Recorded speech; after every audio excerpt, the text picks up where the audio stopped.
ஒரு கட்டு கரும்பு கிடந்தது ஒன்னோட காணும். மச்சான், ஏ மச்சான், அங்க ஒரு கட்டு கரும்பு கிடந்தது ஒன்னோட காணா. தெரியலடி, நான் பாக்கலடி. பாக்கலையா? ஏங்க பாக்குறா இந்த கரும்பை ஒன்னோட காணா. எனக்கு தெரியாது, நான் பாக்கலடி. என்ன பாக்க? என்ன பையில வெட்டி வச்சிருக்கீங்களா துண்டு துண்டா? இல்லடி இல்லடி. சரி நவரே கையெடுங்க. இல்லடி.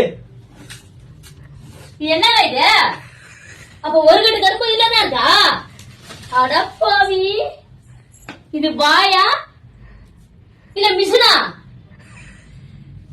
ஏங்க எல்லாம் பாருங்க. என் வீட்டுலதான் அப்படின்னா உங்க வீட்லயுமா?